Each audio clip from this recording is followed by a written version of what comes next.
আমি আপনাদের সামনে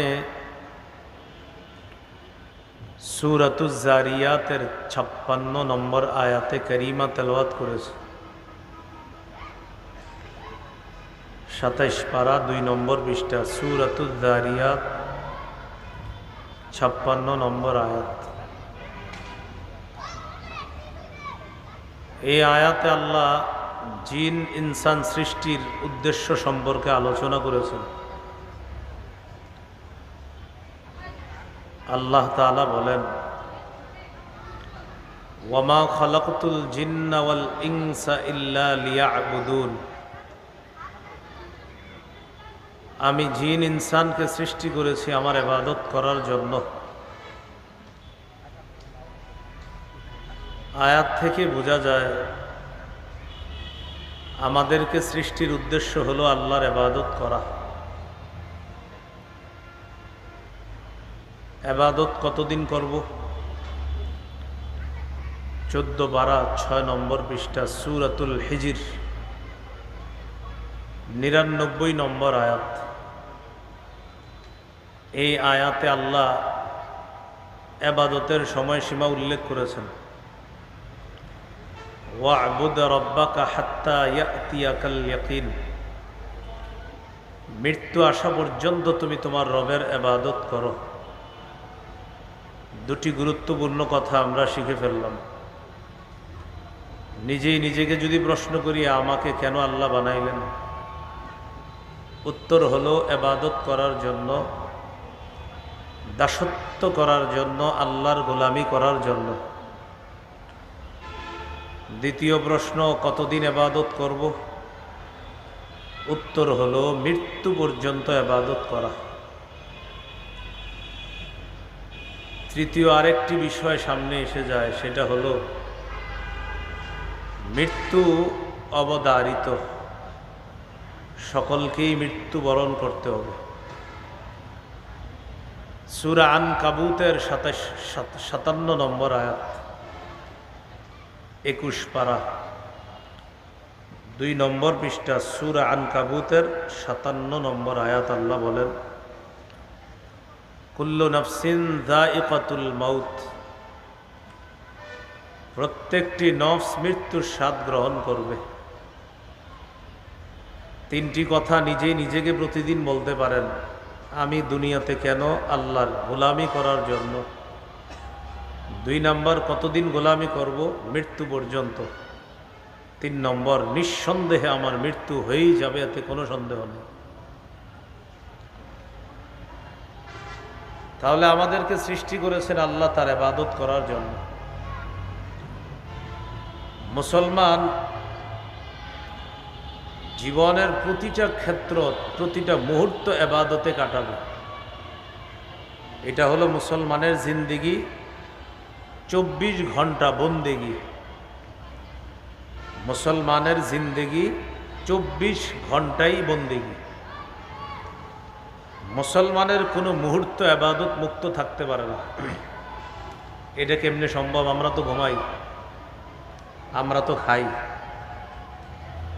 মুসলমান খায় যখন সুন্নাহ মোতাবেক, তখন তার খাওয়া এটাও ইবাদতের অন্তর্ভুক্ত হয়ে যায়।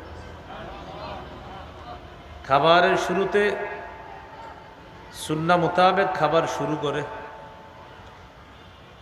খাবারের লোকমা সুন্নাহ মোতাবেক গ্রহণ করে, খাবারের প্লেট সুন্নাহ মোতাবেক হয়। খাবার গ্রহণ করে পেটের মধ্যে সুন্নাহ মোতাবেক। রাসূলুল্লাহ সাল্লাল্লাহু আলাইহি সাল্লাম যেইভাবে গোলামের মতো খাইতেন, এইভাবে আমি আপনি গোলামের মতো খাই। নবীজি বলেন, আকুলু কামা ইয়াকুলুল আব্দু। একজন গোলাম যেভাবে খায়, আমিও ওইভাবে খাই। এর মানে হলো আল্লাহর রিজিক আমি গ্রহণ করতেছি, রবের রিজিক আমি গ্রহণ করতেছি। আমি কতটা ছোট হওয়া দরকার আল্লাহর কাছে। খাবারের শেষে আবার দোয়া পড়া। মুসলমান বাথরুমে যায় তো আগে দোয়া পড়ে, বাথরুম থেকে বের হয় তো দোয়া পড়ে। এই যে মাঝখানে কোনো ইবাদত বন্দেগী করতে পারে নাই, কিন্তু ওই যে সুন্নাহ মোতাবেক তার এই কর্মটা হয়েছে, সুন্নাহ মোতাবেক হওয়ার কারণে সুন্নাহের সওয়াব নিঃসন্দেহে আল্লাহ দান করবেন। মুমিনের প্রতিটা ক্ষেত্র, প্রতিটা মুহূর্ত যখন আল্লাহ আর রসুলের দেখানো পথ অনুযায়ী হবে, মত অনুযায়ী হবে, তখন মুমিনের 24টা ঘন্টাই ইবাদতের অন্তর্ভুক্ত হয়ে যাবে। তাহলে মুসলিমের জিন্দেগি, মুমিনের জিন্দেগি 24 ঘন্টা বন্দেগি। তো 3 কথা আবার বলি, আমি কেন? আল্লাহর ইবাদত করার জন্য। কতদিন? মৃত্যু পর্যন্ত। 3 নম্বর, মৃত্যু হয়েই যাবে, এ কথা চূড়ান্ত সত্য কথা। এ হলো আজকের আলোচনার ভূমিকা, আজকের মূল আলোচনা। ইবাদত সম্পর্কে 5টি কথা আমরা শিখব। 5 কথা আলোচনা হবে, আমাদের আলোচনাটাও শেষ হয়ে যাবে। খুব মন দিয়ে যদি আপনারা শোনেন, আমি আশাবাদী, আমি আপনি আমরা মিলেমিশে কিছু বিষয় শিখতে পারবো ইনশাআল্লাহ। ইবাদত সম্পর্কে 1 নম্বর কথা শিখব, ইবাদতের আবিধানিক পারিভাষিক অর্থ। 2 নম্বরে শিখব আমরা পবিত্র কোরআনে ইবাদত কত প্রকার। 3 নম্বর, হাদিসে ইবাদত সম্পর্কে কি বলা হয়েছে। 4 নম্বর, উপকারিতা লাভ করার দিক থেকে ইবাদত কয় প্রকার। আমরা যে সওয়াব কামাই করি ইবাদত করে, এই সওয়াব যে কামাই করলাম, এই সওয়াব কামাই করি যে ইবাদত করে, সে ইবাদত কয় প্রকার। সর্বশেষ আলোচনা, ইবাদত কয় মাধ্যমে করি আমরা। এই 5টি আলোচনা আমরা করব ইনশাআল্লাহ। 1,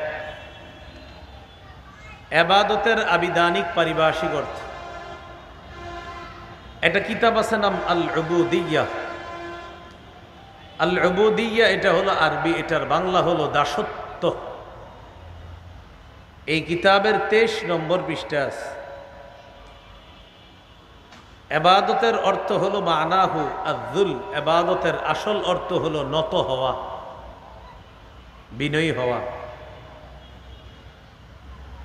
আল ইবাদা ফিল ইসলাম একটা কিতাব আছে, ওই কিতাবের 28 নম্বর পৃষ্ঠা আছে। কুল্লু খুদুইন লাইসা ফাওকাহু খুদু'। প্রত্যেক এমন বিনয়, যেই বিনয়ের পরে আর বিনয়ী হওয়া যায় না, এটাকে ইবাদত বলে। এই কিতাবেরই 30 নম্বর পৃষ্ঠা আছে।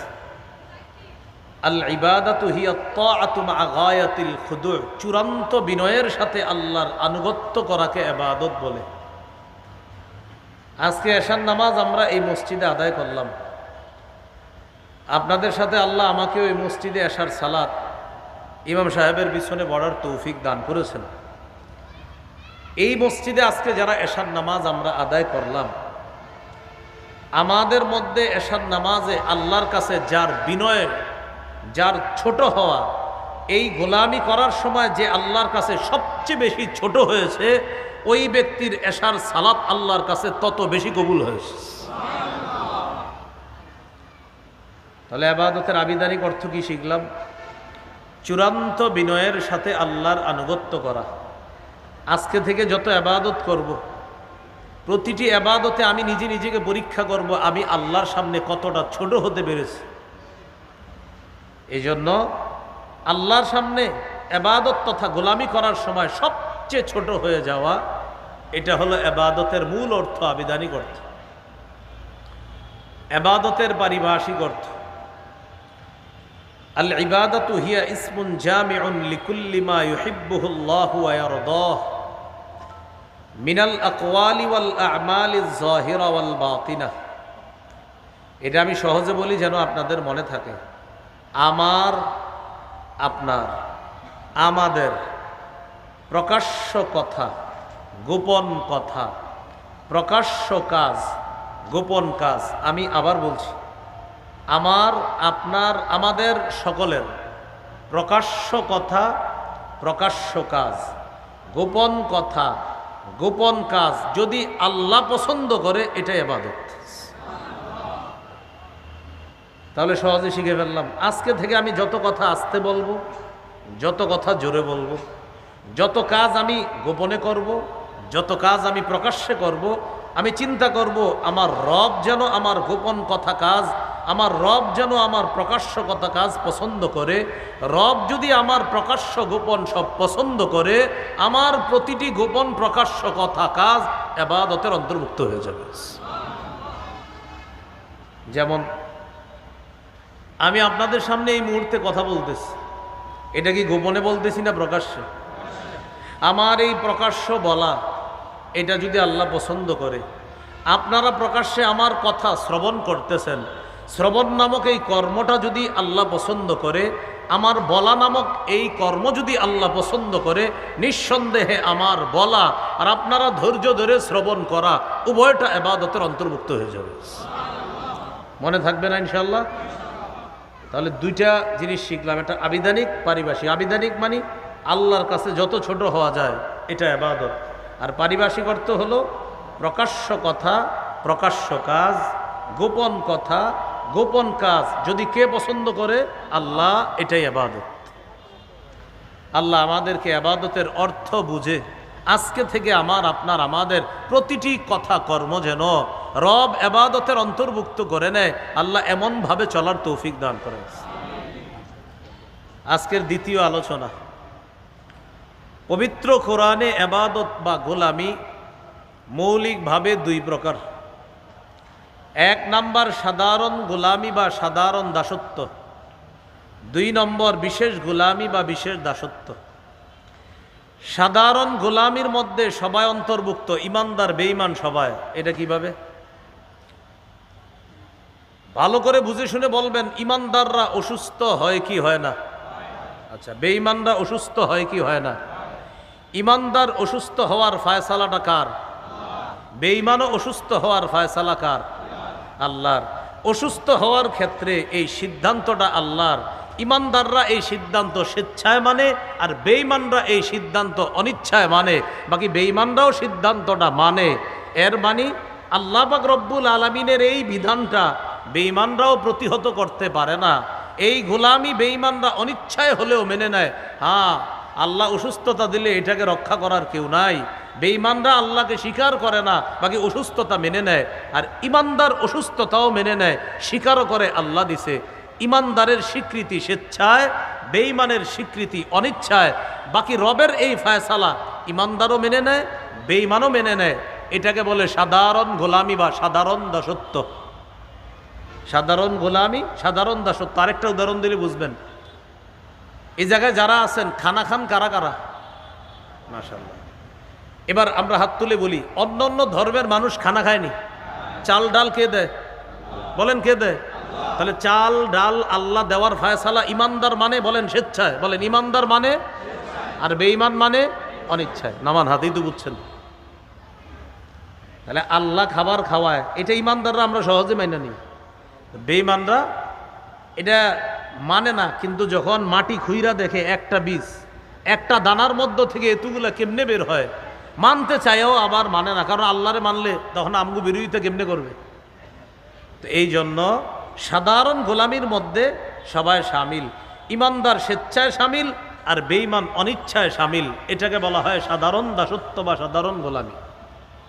এই কথাটা আছে সূরা মারিয়ামের 93 নম্বর আয়াতে। আল্লাহ বলেন, ইন কুল্লু মান ফিস সামাওয়াতি ওয়াল আরদি ইল্লা আতির রহমানি আবদা। আসমান জমিনের এমন কেউ নাই যারা রহমানের কাছে দাস রূপে উপস্থিত হবে না। আসমান জমিনের সকলেই রহমানের কাছে দাস রূপে উপস্থিত হবে। ইমানদাররাও দাস রূপে উপস্থিত হবে, বেঈমানরাও দাস রূপে উপস্থিত হবে কিয়ামতের ময়দানে। বাকি ইমানদার কিয়ামতের ময়দানে আল্লাহর কাছে তার গোলামি হবে গ্রহণযোগ্য, বেঈমানের গোলামি গ্রহণযোগ্য হবে না। ইমানদারের ঠিকানা হবে জান্নাত, বেঈমানের ঠিকানা হবে জাহান্নাম। ফেরাউন আল্লাহকে আল্লাহ মানছে কখন? হালাতে গড়গড়া বা প্রাণটা যখন কণ্ঠাগত হলো। প্রাণ কণ্ঠাগত হয়ে গেলে তখন আর ঈমান কবুল হয় না। এটাকে কোরআনের ভাষায় বলা হয় হাত্তা ইদা বালাগাতিল হুলকুম। প্রাণ যখন কণ্ঠাগত হয়ে যায়, কণ্ঠাগত হয়ে যাওয়ার পর এটাকে বলা হয় হালাতে গড়গড়া। প্রাণ বের হবে অবস্থা। এখন ওই মুহূর্তে যদি বলে আমানতু আন্নাহু লা ইলাহা ইল্লাল্লাযী আমানাত বিহি বানু ইসরাঈল ওয়া আনা মিনাল মুসলিমিন। ফেরাউন মরে যাবে ওই মুহূর্তে বলতেছে আমি ঈমান আনলাম ওই সত্তার উপর যেই সত্তার উপর বনি ইসরাঈল ঈমান আনছে। ফেরাউন ঈমান আনছে, স্বীকৃতি দিয়ে দিল ফেরাউন। আল্লাহ তাআলা জবাব দিয়ে দিলেন আল আনা ওয়াকাদ আসাইতা, এখনই মানানো, একটু আগেই তো নাফরমানি করছো, এখন তোমার প্রাণ কণ্ঠাগত, এখন ঈমান আর গ্রহণযোগ্য হবে না। ফেরাউনও আল্লাহকে আল্লাহ মেনে নিচ্ছে, ঈমানও আনার স্বীকৃতি দিয়ে ফেলেছিল, তো আল্লাহ গ্রহণ করে নাই। কিয়ামতের ময়দানে সবাই বুঝবে যে আসলে রব একজন, তিনি হলেন আল্লাহ। বাকি ঈমানদারের এই বুঝা তাকে জান্নাতে নিয়ে যাবে, আর বেঈমানরা কিয়ামতের ময়দানে এই বুঝ তার কোনো কাজে আসবে না, ঠিকানা জাহান্নাম। তাহলে কিয়ামতের ময়দানে সবাই বুঝবে রব কয়জন, তিনি কে।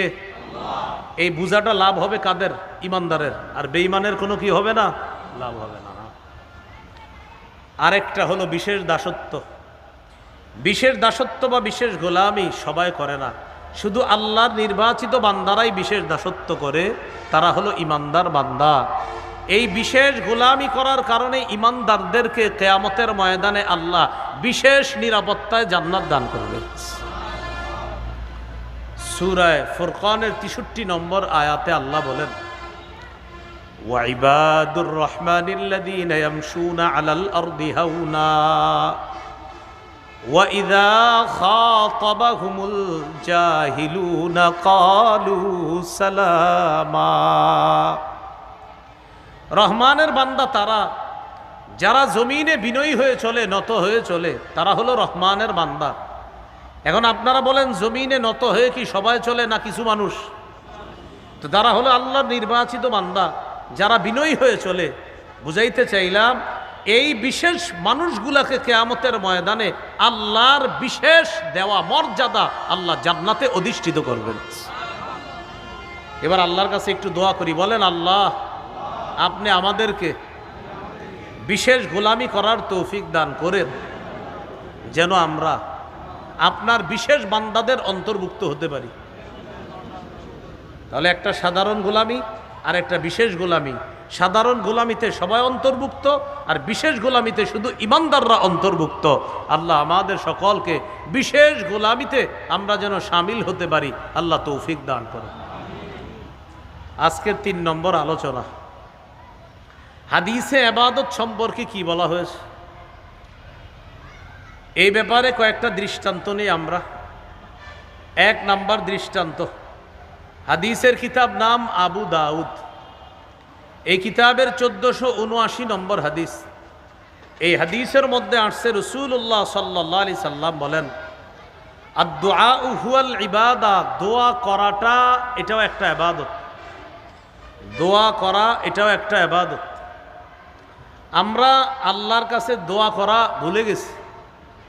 আমরা শুধু এখন হুজুর দোয়া করলে আমরা দোয়া করি, নিজেরা যে একটু দোয়া করা দরকার এটা মানুষ ভুলে গেছেই প্রায়। হুজুর একটু দোয়া করেন, কেন আপনি দোয়া করেন না কেন? দোকানে বৈশা রয়েছেন, হুজুর একটু আসেন দোয়া করেন, আরে আপনি দোয়া করেন না কেন বৈশা বৈশা? তো সব দায়িত্ব আমরা এখন হুজুরে দিয়ে দিই, আমরা নিজেরা দোয়া করতে চাই না। অথচ আল্লাহ তাআলা বলেন উদউনি আস্তাজিব লাকুম, তোমরা আমাকে ডাকো, যখনই ডাকো আমি আল্লাহ তখনই সাড়া দিই। সুবহানাল্লাহ বুঝে শুনে আবার বললেন, আল্লাহ বলছে যখনই ডাকো তখনই সাড়া দিই। তাহলে প্রশ্ন এসে যায়, হুজুর আল্লাহ যদি সাড়া দেয়, কই আমি কত দোয়া করলাম, গত 2 বছর একটা দোয়া করতেছি, এখনো তো কবুল হয় না। আল্লাহ বললেন উদউনি, আমাকে ডাকো, আস্তাজিব লাকুম, আমি সাড়া দিই। আপনার প্রশ্ন হলো হুজুর 2 বছর বলতেছি কই কোনো সাড়া তো পাচ্ছি না। আল্লাহ কি বলছে বলেন তো? সাড়া দিই, কবুল করি, এটা বলছে। কি বলছে বলেন সবাই? সাড়া দিই। সাড়া দেওয়ার উদ্দেশ্য কি এই কথাটা প্রথমে বুঝেন। যখনই আমরা আল্লাহকে যা বলি আল্লাহ সাথে সাথে আমাদের ডাকে সাড়া দেয়, এটা হলো প্রথম কথা। দ্বিতীয় কথা, আমরা যখন আল্লাহকে বলি আল্লাহ আমার একটা জায়গা দরকার, অমুক জায়গায় জায়গাটা আমার দরকার, খুব দরকার, আল্লাহ আপনি ব্যবস্থা করে দেন। এই পরিমাণ জায়গাটা হয়েছে, আরেকটু হলেই হয়ে যায়, আল্লাহ আপনি ব্যবস্থা করে দেন। আপনি 2 বছর ধরে আল্লাহকে এই কথাটা বলতেছেন, যতবার বলছেন ততবার আল্লাহ সাড়া দিছে। হ্যাঁ বান্দা বলো কি বলবা, বান্দা বলো কি বলবা, আল্লাহ আপনার কথা ততবার শুনছে। তিনি মাদ্রাসার বড় হুজুর। আমি ওনার কাছে একটা দরখাস্ত লিখছি ছুটির জন্য, উনি দরখাস্ত গ্রহণ করেছে কিন্তু এখনো সাইন দেয়নি। আবার বলছি, আমি দরখাস্ত দিছি, তিনি দরখাস্ত গ্রহণ করেছে কিন্তু সাইন দেয়নি। তাহলে মাদ্রাসার বড় হুজুর আমি যতবার দরখাস্ত দিছি তিনি ততবার গ্রহণ করেছে, সাইন দেয় নাই। হ্যাঁ, একদিন সাইন দিছে, দরখাস্ত পড়ে শুনে বললেন, হ্যাঁ আমি খবর নিয়ে দেখছি তোমার ছুটিটা দরকার, এই জন্য তোমার ছুটি আমি মঞ্জুর করলাম। বাকি যতবার ছুটি চেয়েছি ততবার আমার সাথে তিনি কথা বলেছে, একবারও তিনি আমার সাথে কোনো খারাপ আচরণ করে নাই, কিন্তু ছুটি মঞ্জুর করেছে একবার। আল্লাহর কাছে যতবার যা বলি দরখাস্তর সাথে সাথে গ্রহণ হয়ে যায়। হ্যাঁ, কথা হলো কবুল হবে কখন, এই ব্যাপারে তিনটা কথা। এক, হয়তো আপনার এই প্রার্থনার বিষয়টা আল্লাহ খুব দ্রুত কবুল করে ফেলবেন, আজকে চাইছেন, হতে পারে আল্লাহ কালকে দিয়ে দিবেন আপনাকে। নাম্বার দুই, এখন দিবে না, আল্লাহ দেখবে আমার এই বান্দার উপকার হবে আরও 2-3 বছর পরে, সময় অনুযায়ী আল্লাহ আপনার ওই 2 বছর ধরে করার দোয়াটা 2 বছর পরে আল্লাহ কবুল করবে। কেন? আল্লাহ জানে 2 বছর পরে আপনার জন্য এটাতে কল্যাণ। 3 নাম্বার, আল্লাহ আপনার দোয়াটা দুনিয়াতে কবুল করবে না, কিয়ামতের ময়দানে আল্লাহ আপনাকে অনেক আগে জান্নাত দিয়ে দিবে। যখন আপনি বলবেন আল্লাহ আমারে এত মর্যাদা কেন দেওয়া হলো, আবার জান্নাতেও আপনার মর্যাদা বাড়তে থাকবে, আল্লাহ আমার এত মর্যাদা বাড়তেছে কেন? আল্লাহ বলবে দুনিয়াতে তুমি আমার কাছে দরখাস্ত করেছো অসংখ্যবার, প্রতিবারই দরখাস্ত গ্রহণ করেছি, তবে মঞ্জুর করি নাই, প্রতিবার গ্রহণ করে নিয়েছি আমি আল্লাহ। হ্যাঁ, দরখাস্ত যেগুলা দুনিয়াতে আমি তোমার প্রার্থনা অনুযায়ী প্রার্থনা পুরা করি নাই, এটা আমি রেখে দিয়েছি একটা উদ্দেশ্যে। আজকে জান্নাতে তোমার এই মর্যাদা বুলন্দ করার জন্য, বাড়ানোর জন্য ওই দোয়াগুলা স্টকে রেখে দিয়ে আজকে সেগুলোর প্রতিদান দান করলাম। তখন ওই বান্দা বলবে দুনিয়াতে যদি আমার আরো দোয়া কবুল না হইতো আরো ভালো হইতো। তাহলে উত্তর দিয়েন আপনারা, যতবার দোয়া করি দরখাস্ত ততবার কি হয়? মাশাআল্লাহ, গ্রহণ হয়। বলেন, যতবার দোয়া করি ততবারই কথা কি হয়ে যায়? গ্রহণ হয়ে যায়। তাহলে আজকে থেকে মনে রাখবো, যতবার আল্লাহকে বলি আল্লাহ আমার এটা দরকার, আল্লাহ ডাকে সাড়া দেয়। আরে এর চেয়ে আর সৌভাগ্যের কি যে আমি রবকে কথা বললে রব আমার ডাকে সাড়া দিচ্ছে। এই জন্য জুতার ফিতা যখন লাগবে আজকে থেকে বলে যাইবেন আল্লাহ আমি বাজারে যাইতেছি, আমার একটা জুতার ফিতা কিনতে হবে, ফিতাটা যেন ভালো হয়, এটা শুধু আল্লাহরে বলে গেছেন না, হাদিসে আসছে জুতার ফিতাও আল্লাহর কাছে চাইবেন। সুই কিনতে গেলেন, যাওয়ার আগে বলে যাবেন আল্লাহ আমি বাজারে একটা সুই কিনতে যাইতেছি, সুইটা যেন কারোর জন্য ক্ষতিকারক না হয়। এই যে আল্লাহকে শুধু বলে যাচ্ছেন, যতবার বলতেছেন আল্লাহ আমার এটা দেন ওটা দেন, আমার সুইটা যেন ভালো হয়, জুতার ফিতাটা আমি কিনবো আল্লাহ এটা যেন টেকসই হয়, আল্লাহরে বলতেছেন, ক্ষণে ক্ষণে বলতে বলতে আপনি সওয়াব পাইতেছেন। তাহলে কিনলেন সুই পাইলেন সওয়াব, কিনলেন সুই পাইলেন সওয়াব। কেন? ওই যে আল্লাহর একটু বলে নিছেন। আল্লাহ আমাদেরকে প্রতিটা কথা প্রতিটা ক্ষেত্রে আল্লাহর কাছে একটু দোয়া করার তৌফিক দান করেন। আমি বিষয়টা আরো সহজে বুঝাই। হুজুরের কাছে আসছি ইমাম সাহেবের কাছে একটা কথা বলার জন্য। ইমাম সাহেবের কাছে বলার আগে বললেন আল্লাহ আমি ইমাম সাহেবের কাছে এখন যাবো, একটু কথা বলবো, ইমাম সাহেব যাতে আমার একটু সময় দেয়। এই শুধু আল্লাহর কাছে এটা বইলে ইমাম সাহেবের সাথে কথা বলতে গেলেন। আপনি যে এটা বললেন আল্লাহরে, আল্লাহ তাআলা বলতেছেন আমাকে ডাকলা আমি সাড়া দিলাম, আর নবী বলতেছেন আর দোয়া হুয়াল ইবাদা, তুমি যে দোয়া করছো আল্লাহর কাছে এটা ইবাদতের অন্তর্ভুক্ত হয়ে সওয়াব পেয়ে গেছে। তাহলে কথা বললেন হুজুরের সাথে, হুজুরের সাথে এই কথা বলার আগে যে আল্লাহকে বলে নিছেন, আল্লাহ সওয়াব দিয়ে দিছে, কারণ আপনি আল্লাহর কাছে বলাটাই ইবাদতের অন্তর্ভুক্ত হয়ে গেছে। তাহলে বলেন তো কি পরিমাণ আল্লাহর কাছে কথা বলা দরকার আমাদের? কম না অনেক বেশি? আল্লাহ আমাদেরকে কথাগুলা মনে রাখার তৌফিক দান করে। বাসে উঠলেন, ওঠার আগে একটু দোয়া করে উঠবেন, আল্লাহ আমি গ্রামের উদ্দেশ্যে রওনা করতেছি, কোনো বিপদ আপদ যেন না হয়। আল্লাহকে একটু বললেন, তো বলতে সমস্যাটা কোথায়? তো রাসূলুল্লাহ সাল্লাল্লাহু আলাইহি সাল্লাম বলেন আদ-দুআ হুয়াল ইবাদা, দোয়া করা এটা ইবাদত। দৃষ্টান্ত নাম্বার 2, তিরমিজির হাদিস 2201 নম্বর হাদিস। রাসূলুল্লাহ সাল্লাল্লাহু আলাইহি সাল্লাম বলেন আল ইবাদাতু ফিল হরজ কা হিজরাতিন ইলাইয়া, ফিতনার জামানায় আমার কোন উম্মত ইবাদত করা আমি নবীর কাছে হিজরত করার সমতুল্য। এই যুগে নবীর কাছে সশরীরে হিজরত করার কি কোনো সুযোগ আছে? নাই।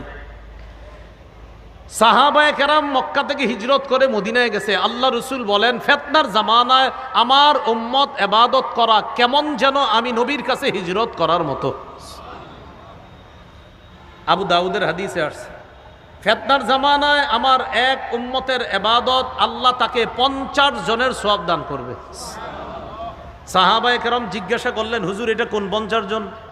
আমরা 50 জন নাকি ওই যুগের 50 জন? যেমন এই যুগে একজন ইবাদত করলেন, 50 জনের নেকি কামাই করলেন, এই 50 জনের নেকি যে আপনি পেয়ে গেলেন, এটা কি এই যুগের 50 জন নাকি সাহাবায়ে কেরামের 50 জন? এটা সাহাবায়ে কেরাম রাসূলুল্লাহ সাল্লাল্লাহু আলাইহি সাল্লামকে প্রশ্ন করলেন। নবীজি জবাব দিলেন, বাল আজরু 50 মিনকুম, তোমরা সাহাবীদের 50 জনের নেকি আমার ফিতনার জামানার এক উম্মতকে আল্লাহ দান করবে। সুবহানাল্লাহ। তাহলে এবার আপনারা বলেন, এই ফিতনার জামানায় ইবাদত কি পরিমাণ করা দরকার? আল্লাহ আমাদেরকে সুযোগগুলা কাজে লাগিয়ে সময়গুলা কাজে লাগানোর তৌফিক দান করেন। সময় খুব কাজে লাগান। মসজিদে আইসা পড়ছেন, জোহরের জামাত 1:30টায়, সুন্নত পড়ার পর দেখলেন এখনো 10 মিনিট বাকি আছে, বৈশা বৈশা ইস্তেগফার পড়েন, সুবহানাল্লাহ পড়েন, আলহামদুলিল্লাহ পড়েন। এগুলো পড়তে পড়তে আপনার মনে হইল হুজুর অনেক পড়ছি, আর কি করবো? কোরআন তেলাওয়াত করেন। কোরআন তেলাওয়াত করতে করতে আপনার আর মন চাইতেছে না এখন পড়তে, কোরআন রেখে দেন। তাসবিহ পড়তে মন চাইতেছে না, ঠিক আছে, আপনি চুপচাপ নিচের দিকে বসে থাকেন। আপনি যে মসজিদে নামাজের অপেক্ষায় আছেন, হাদিসে আছে ইন্তিজারুস সালাতি সালাতুন, নামাজের অপেক্ষা করাটাও নামাজ, মানে নামাজে থাকলে যেই সওয়াব পাবেন, নবী বলেন নামাজের অপেক্ষা করলেও সেই সওয়াব আল্লাহ দান করবেন। আমরা কি করি? যখন দেখি জামাতের 5-7 মিনিট বাকি আছে, পাশের জনকে কি অবস্থা, ছোট মেয়েটার বিয়ে হয়েছে আপনার, আর কি অবস্থা, মানে দুনিয়ার যত খোঁজ খবর আছে সব এনে মসজিদের বাহিরে কিন্তু একটু মনে পড়ে না এই কথাগুলা। মসজিদে যাওয়ার পর ইবলিস সব বুঝাই দিতেছে, তুমি যা যা কর এখানে বইলা ফেলো, বাইরে গিয়ে কিছু কইও না, এখানেই বলো সব। এগুলা কেন? কথাগুলো সত্য কিনা? ইমাম সাহেব যদি কোনো কারণে জামাতে 2 মিনিট আসতে দেরি হয়, 30-এ জামাত, ঘটনাচক্রে 31 হয়ে গেছে, সবাই মিছিলের সহকারে ঘড়ির দিকে তাকাইব, মিছিল দিয়া, আর দেখবেন যে সবাই মিছিল দিচ্ছে। 1 মিনিট দেরি হইলে সবাই মানে একসাথে ঘড়ির দিকে তাকায়। যদি 2-3 মিনিট হয়ে যায়, 4-5 মিনিট, এই তখনই পুরা মসজিদ কথা বলা শুরু হয়ে যায়। ঘটনা কি? এই সেই, এই হলো হালাত আপনার। কেন ভাই? মসজিদে আছেন, ওনার 2 মিনিট দেরি হয়েছে, 2 মিনিট সুবহানাল্লাহ বলেন আপনি। আপনারা একটু প্রথমে আমারে বলেন, ঠিক আছে 2 মিনিট দেরি হয়েছে, এই 2 মিনিট কি আপনাদের গুনাহ হয়েছে মসজিদে? তাহলে মসজিদে আপনার কেন এমন টেনশন? কিন্তু যখন আপনি ভোটার আইডেন্টি কার্ড বা কিছু বানাইতে যান, ফজরের আগে গিয়ে সিরিয়াল ধরে সারাদিন নাস্তা দুপুরের খাবার না খায়া বাস অপেক্ষা করতেছে, প্রস্রাব করতেও যায় না যদি কোনো সমস্যা হয়ে যায়। সুযোগগুলা কাজে লাগান, সময়গুলা কাজে লাগান। রাসূলুল্লাহ সাল্লাল্লাহু আলাইহি সাল্লাম বলেন, ফিতনার জামানায় ইবাদত করা আমি নবীর কাছে হিজরত করার সমতুল্য হয়ে যায়। আল্লাহ আমাদেরকে এই জামানায় সব মুহূর্তগুলো, সব সুযোগগুলো রবের ইবাদতে কাজে লাগানোর তৌফিক দান করেন। আর একটা দৃষ্টান্ত নেন, মুসনাদে আহমদ হাদিসের কিতাব 6895 নম্বর হাদিস। এই হাদিসটি শোনানোর আগে আগে আপনাদেরকে একটু বলে নেই। এক ব্যক্তি প্রতিদিন এই মসজিদে বসে কোরআন তেলাওয়াত করে, ফজরের পরে হতে পারে, মাগরিবের পরে হতে পারে, এশার পরে হতে পারে। এই বেচারার অভ্যাস হলো প্রতিদিন সকালে 5 পৃষ্ঠা কোরআন তেলাওয়াত করে, সন্ধ্যায় 5 পৃষ্ঠা করে, যতটুকু পারে উনি কোরআন তেলাওয়াত করে। একদিন উনি অসুস্থ হয়ে গেছে। অসুস্থ হওয়ার কারণে ওই যে প্রতিদিনের সুন্দর ইবাদত কোরআন তেলাওয়াত, এটা উনি আর করতে পারে না। আপনারা বলতে পারেন, হুজুর আপনি এই দৃষ্টান্ত না দিয়ে অন্য ইবাদতের কথা বলতে পারতেন। আমি কোরআন তেলাওয়াত এই কারণে বললাম, কারণ আমাদের মধ্যে ইবাদতটার একদম কমতি আছে, এই জন্য শুধু তেলাওয়াতের কথা বললাম। আমাদের মাঝে যারা আছি আমরা, তাসবিহ পড়ার লোক প্রচুর আছে, সুবহানাল্লাহ বলার লোক প্রচুর আছে, আলহামদুলিল্লাহ বলার লোক প্রচুর আছে, দুরূদ পড়ার লোক আলহামদুলিল্লাহ প্রচুর আছে, কিন্তু কোরআন তেলাওয়াত করার মতো লোক শুধু রমজানে আছে আর সারা বছর নাই। এই জন্য তেলাওয়াত বললাম। তো কোরআন তেলাওয়াত করে এক ব্যক্তি প্রতিদিন, হঠাৎ অসুস্থ হয়ে গেছে। অসুস্থ হওয়ার পর ওই ব্যক্তি আজকে আর কোরআন পড়তে পারে না। এই ব্যাপারে রাসূল সাল্লাল্লাহু আলাইহি সাল্লাম বড় চমৎকার কথা বলছে, ইন্নাল আবদা ইদা কানা আলা তরিকাতিন হাসানাতিন মিনাল ইবাদা সুম্মা মারিদা। আল্লাহর কোনো বান্দা ইবাদতের সুন্দর একটা পদ্ধতি গ্রহণ করেছে, এই ইবাদতটা সে নিয়মিত করে, যেমন বললাম কোরআন তেলাওয়াত। সুম্মা মারিদা, এই বান্দা একদিন অসুস্থ হয়ে গেছে। কিলা লিল মালাকিল মুআক্কালি বিহি উক্তুব বিমিসলি আমালিহি ইদা কানা তলিকা। ওই ব্যক্তির সাথে নিয়োজিত ফেরেশতা, ওই ফেরেশতাকে আল্লাহ বলে, ও ফেরেশতা, আমার বান্দা সুস্থ থাকা অবস্থায় কোরআন তেলাওয়াত করত, যে সওয়াব তোমরা লেখতা, আজকে আমার বান্দা অসুস্থতার কারণে তেলাওয়াত করতে পারে নাই, সুন্দর ইবাদতটি সে আজকে করতে পারে নাই অসুস্থতার কারণে, সে করতে পারে নাই ওজরের কারণে, আমি আল্লাহ তো কম দিতে পারি না, আমার বান্দা প্রতিনিয়ত যেই ইবাদতটা করত, আজকে ওজরের কারণে না করতে পারলেও সওয়াব লেখা বন্ধ করবা না, প্রতিনিয়ত যেই সওয়াব লেখতা আজকেও সেই সওয়াব লিখে দাও। এই জন্য প্রিয় ভাইয়ারা, ইবাদতের সুন্দর কিছু পদ্ধতি আমরা প্রতিনিয়ত গ্রহণ করার চেষ্টা করব ইনশাআল্লাহ। আল্লাহ তৌফিক দান করেন। আরেকটা দৃষ্টান্ত দেখি ইবাদতের। সহিহুল জামে হাদিসের কিতাব, এই কিতাবের 4214 নম্বর হাদিস। রাসূলুল্লাহ সাল্লাল্লাহু আলাইহি সাল্লাম বলেন, ফদলুল ইলমি আহাব্বু ইলাইয়া মিন ফদলিল ইবাদাহ। সাধারণ জনগণের নফল ইবাদতের চাইতে আলেমের ইলম অন্বেষণ করার ইবাদতটা আমি নবীর কাছে আরো বেশি দামি। বুঝলাম না, সুবহানাল্লাহ দি বললেন না? এতক্ষণ প্রত্যেক কথা সুবহানাল্লাহ বললেন, যেই হুজুরগো ফজিলত কইলাম সব চুপ। আমাদের দেশের মানুষ হুজুরগো ওয়াজ শুনতে চায়, হুজুরগো কোনো ফজিলত বললে, আর কথা হলো যে আমনেকে ফজিলত দেবো কার। এতক্ষণ সুবহানাল্লাহ বললেন জোরে জোরে, যেই বললাম আলেমের ইলম অন্বেষণের মর্যাদা, কেন আমরা সুবহানাল্লাহ কমু না কেন ভাই? এটা তো নবীর হাদিস, নবীজির এতগুলো হাদিসে সুবহানাল্লাহ বললেন, যে হুজুরদের সম্পর্কে নবী হাদিসটা বললো সব চুপ হয়ে গেলেন। এতেই বোঝা যায় আপনারাই চান এদেশে ইসলাম কায়েম না হোক। যদি না চান তাহলে এই দেশে মুসলমান 90 ভাগ, এর পরেও কেন আমরা পিছিয়ে থাকি বলেন? এই জন্য আমি বলি কি জানেন, আমাদের দেশে মুসলমান বেশি কিন্তু ইসলাম প্রিয় কম। কি বললাম বলেন তো? বলেন কি বেশি? মুসলমান বেশি। কি প্রিয় কম? ইসলাম প্রিয়। আমাদের দেশের মানুষ মুসলমান বেশি কিন্তু ইসলাম প্রিয় না। আমাদের দেশের মানুষ মুসলমান কিন্তু ইসলাম প্রিয় না। যদি আমাদের দেশের মানুষ ইসলাম প্রিয় হতো তাহলে এ দেশের আগামীর সরকার হতো ইসলামের সরকার। আসলে ঠিক তো? তাহলে ইসলামের সরকার গঠন করে দেখায় দেন ইনশাআল্লাহ। এটা তো মাঠের বাইরে গেলেই ভুলে যাবেন, কারণ আপনিই তো খেয়ানত করবেন, আপনিই তো গাদ্দারি করবেন, খেয়ানতটা তো আপনার দ্বারাই হবে। আপনি যাকে দায়িত্বশীল বানাচ্ছেন, 4টি বিষয় তার পক্ষে আপনি বলতেছেন। 1 নাম্বার, যে ব্যক্তিকে আপনি দায়িত্বশীল বানালেন আপনি তার পক্ষে সাক্ষী দিলেন। 2 নাম্বার, যাকে দায়িত্বশীল বানালেন আপনি তার পক্ষে সুপারিশ করলেন। 3 নাম্বার, যাকে আপনি দায়িত্বশীল বানালেন আপনি তাকে গরিব মানুষের প্রতিনিধি বানালেন। 4 নাম্বার, যাকে আপনি দায়িত্বশীল বানালেন তার সমর্থন করে আপনি আপনার আমানতটা এখানে প্রয়োগ করলেন। এবার বলি, 1 নাম্বার, যাকে দায়িত্বশীল বানালেন তার পক্ষে আপনি সাক্ষী দিলেন। আপনি সাক্ষী কি সত্যের পক্ষে দিলেন না মিথ্যার পক্ষে দিলেন, সেটার জবাবদিহিতা করার জন্য আপনি তৈরি থাকেন। 2 নাম্বার, আপনি যাকে দায়িত্বশীল বানালেন তার পক্ষে আপনি সুপারিশ করলেন। আপনি যার পক্ষে সুপারিশ করেছেন এই পক্ষ সেটা কি সঠিক ছিল নাকি বেঠিক ছিল, এটার জবাবদিহিতা করার জন্য আপনি তৈরি থাকেন। 3 নাম্বার, আপনি যাকে গরিব মানুষের প্রতিনিধি বানালেন এই প্রতিনিধি বানানোর ক্ষেত্রে আপনি যে তাকে অথরিটি প্রদান করলেন এই অথরিটি কি সঠিক প্রদান করলেন কিনা, কিয়ামতের ময়দানে রবের সামনে দাঁড়ানোর জন্য তৈরি থাকেন। 4 নাম্বার, আপনি যাকে দায়িত্বশীল বানালেন আপনি সমর্থন করা মানে আপনার আমানত এখানে আপনি প্রয়োগ করলেন, আপনার আমানত সঠিক জায়গায় প্রয়োগ করেছেন কিনা এটার জবাব দেওয়ার জন্য আপনি তৈরি থাকেন। আমি সত্যি বলছি, আমি পড়াশোনা করেই বলতেছি, আল্লাহর কসম, এই 4টা জিনিসের জন্য আপনি তৈরি থাকেন। আপনি সাক্ষী দিয়ে আপনি যাকে প্রতিনিধি বানাচ্ছেন আপনার সাক্ষী যদি সত্যের পক্ষে হয় আপনি মুক্তি পেয়ে যাবেন। আপনি যাকে প্রতিনিধি বানাচ্ছেন আপনার সুপারিশ যদি সত্যের পক্ষে হয় আপনি নাজাত পেয়ে যাবেন। আপনি যাকে প্রতিনিধি বানাইলেন যদি সে সঠিক যোগ্য ব্যক্তি হয় তো আপনি নাজাত পেয়ে যাবেন। আপনি যাকে প্রতিনিধি বানালেন যদি আপনার এই সমর্থনটা সঠিক জায়গায় হয় তো আমানত যথাযথভাবে পুরা করার কারণে আপনি নাজাত পেয়ে যাবেন। উল্টা যদি বিপরীতটা হয় তো আপনি ব্যর্থ, আপনি আল্লাহর কাছে ধরা খাবেন। এই কাজ আপনাকে জাহান্নামী বানাতে পারে।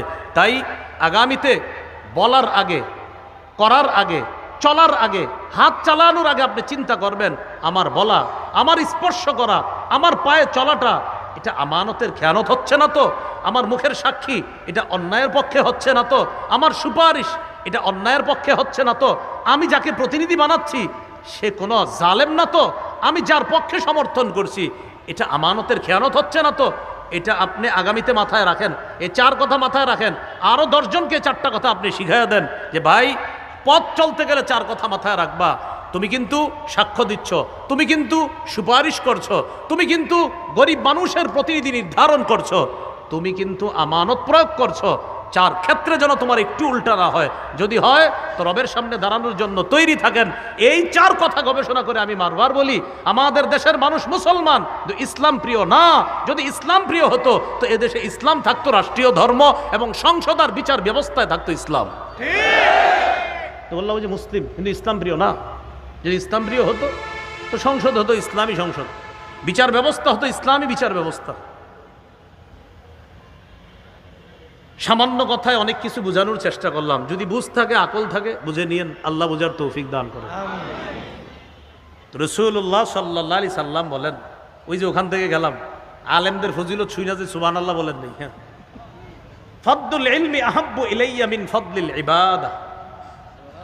রাসূলুল্লাহ সাল্লাল্লাহু আলাইহি সাল্লাম বলেন, আলেমের এলেম অন্বেষণ করা সাধারণ জনগণের নফল ইবাদতের যে মর্যাদা ফজিলত, এটার অনেক ফজিলত, কিন্তু এটার চেয়েও আলেমের এলেম অন্বেষণের মর্যাদা আমি নবীর কাছে আরো বেশি দামি, আরো বেশি প্রিয়। এখন একটা প্রশ্ন আছে যে আলেমের এলেম অন্বেষণের মর্যাদা সাধারণ জনগণের নফল ইবাদতের চাইতে ক্ষেত্র বিশেষ কেন বেশি? এটার কারণ হলো এই, একজন আলেমের এক কথায় একটা জাতি, একটা এলাকার পরিবর্তন হয়ে যায়। এই জন্য তার এলেম অন্বেষণের অনেক মর্যাদা। এক আল্লামা আহমদ শফি রহমতুল্লাহ আলাইহির কথায় পুরা বাংলাদেশ এক হয়ে গেছিল। এমন একজন আল্লামা আহমদ শফির খোঁজে আছি আমরা এখন, আবার কি বলেন? না হয় আমরা সবাই মিলে এখন পারতেছি না, যেটা আল্লামা আহমদ শফি একাই পারছিলেন, আল্লাহ তার একার দ্বারা যেটা করেছেন এখন অনেকের দ্বারাও সেটা সম্ভব হচ্ছে না, তাই আল্লাহর কাছে একজন আহমদ শফি আবারও চাচ্ছি আমরা। আল্লাহ আমাদেরকে অনেক কিছু বুঝার তৌফিক দান করেন, কম কথায় অনেক কিছু বুঝার তৌফিক দান করেন। এগুলো আজকের 3 নাম্বার আলোচনা।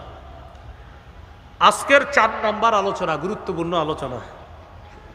আপনারা আমার চেয়ে বয়সে ছোট আছেন, যে তো বয়সে বড়ই বলবেন, আল্লাহ মাফ করে দিয়ে না, টিস্যুর সামনে ছোট বলবেন এখানে, আপনাদেরকে দেখলে তো কিছু বলতে মন চায় না। এগুলো 3 নাম্বার কথা। 4 নাম্বার কথা, উপকারিতা লাভ করার দিক থেকে ইবাদত 2 প্রকার। ওলামা হযরতরা বলা দরকার নেই, আপনারা একটু বলেন সওয়াব কামাই করার দিক থেকে ইবাদত 2 প্রকার। 1, নিজে ইবাদত করে সওয়াব লাভ করা। 2, অন্যের সাহায্যে ইবাদত করে সওয়াব লাভ করা। বলেন তো আমরা যে সওয়াব কামাই করি ইবাদতের, এই ইবাদত কয় প্রকার? 1, ইবাদতের সওয়াব কামাই করি কিভাবে? নিজে ইবাদত করে। আর একটা হলো অন্যের সাহায্যে ইবাদত করে। নিজে ইবাদত করে সওয়াব কামাই করা, যেমন ফজরের আগের 2 রাকাত সুন্নত কারো সাহায্য করছেন না নিজে নিজে? জোহরের আগের 4 রাকাত সুন্নত, জোহরের পরে 2 রাকাত, আসরের আগে মন চাইলে আর কি 4 রাকাত সুন্নত, এশার আগে যদি সময় থাকে 4 রাকাত সুন্নত, এটা মন চাইলে ঐচ্ছিক পড়লে সওয়াব আছে, না পড়লে কোনো গুনাহ নাই। তো এই যে কাজগুলো করলেন, এগুলা কি অন্যের সাহায্যে না নিজে ইবাদত করলেন? এটা নিজে ইবাদত করে সওয়াব। কোরআনের একটা সূরা বললেন, নামাজের মধ্যে আপনি আলহামদুলিল্লাহি রাব্বিল আলামিন নিজে নিজে ইবাদত করতেছেন। তিরমিজির হাদিসে আছে, মান ক্বারাআ হারফাম মিন কিতাবিল্লাহ ফালাহু বিহি হাসানা ওয়াল হাসানাতু বিআশরি আমসালিহা। কোরআনের একটি অক্ষর যদি কেউ পড়ে, তার আমল নামায় 10টি নেকি লিপিবদ্ধ হয়ে যায়। এটা হলো নিজে ইবাদত করে সওয়াব কামাই করা। 2 নাম্বার, অন্যের সাহায্যে ইবাদত করে সওয়াব কামাই করা। যেমন আজকে এশার নামাজ জামাতে আমরা একা একা পড়ছি, বলেন সবাই একা নাকি কারো সাহায্যে? কার সাহায্যে? ইমামের। বলেন কার সাহায্যে? তাহলে সুন্নত নামাজের সওয়াবটা একা একা ইবাদত করে কামাই করি, আর জামাতের সওয়াব কারো সাহায্যে ইবাদত করে সওয়াব কামাই করি। জামাতের সওয়াব পাইতে হলে কমপক্ষে 2 জন লাগবে, আর একা সওয়াব যেটা কামাই করি এটা একা একা নামাজে। তো ইমামের পিছনে জামাতে যেই সালাত আদায় করি, একা নামাজ আদায় করলে সওয়াব যা পাইতাম, ইমামের সাথে আদায় করার কারণে 27 গুণ বেশি সওয়াব আল্লাহ দান করেছে। তো এই জন্য একটা হলো নিজে ইবাদত করে সওয়াব কামাই করা, আর একটা অন্যের সাহায্যে। অসহায় মানুষকে সহযোগিতা কইরা যে সওয়াব পাবেন, এটাও অন্যের সাহায্যে সওয়াব কামাই করা। যেমন সাহায্য করলেন গরিবকে, গরিবের সাহায্যে সওয়াব পাইলেন আপনি, সুবহানাল্লাহ। হ্যাঁ, আবার দেখেন কি বলি, সাহায্য করলেন গরিবকে, গরিবের কারণে সওয়াব পাইলেন আপনি। এই জন্য গরিবকে মাঝে মাঝে দান করলে ওর জন্য দোয়া করবেন, আল্লাহ তোমারে বাঁচায় রাখুক। বাঁচায় রাখুক কেন বলবেন? আপনি আল্লাহকে বলবেন বা মনে মনে বলবেন, আলহামদুলিল্লাহ গরিব আছে বলে আজকে সৎকার সওয়াবটা আমি পাইছি, ও না থাকলে আপনি এটা পাইতেন না। তো গরিবকে দান করার সওয়াব পাইলেন, এটা ওর সাহায্যে। যেমন বুখারীর বর্ণনা 5353 নম্বর হাদিস, আস-সাঈ আলাল আরমিলা ওয়াল মিসকিন কাল মুজাহিদি ফি সাবিলিল্লাহ আবিস সাইমিন নাহার আল কাইমিল লাইল আল কানিতি বিআয়াতিল্লাহ। রাসূলুল্লাহ সাল্লাল্লাহু আলাইহি সাল্লাম বলেন, কোনো ব্যক্তি যদি বিধবা নারীর সহযোগিতায় এগিয়ে যায় অথবা অসহায় মানুষকে সহযোগিতা করার জন্য এগিয়ে যায়, তাকে আল্লাহ কি পরিমাণ সওয়াব দান করবেন? মুজাহিদ জিহাদ করলে যেই সওয়াব, সারাদিন নফল রোজা রাখলে যেই সওয়াব, সারা রাত তাহাজ্জুদ পড়লে যেই সওয়াব, অন্যকে সহযোগিতা করলে আল্লাহ তাকে এই সবগুলা সওয়াব দান করেন। তাহলে আমরা গুরুত্বপূর্ণ দুটি প্রকার শিখলাম ইবাদতের।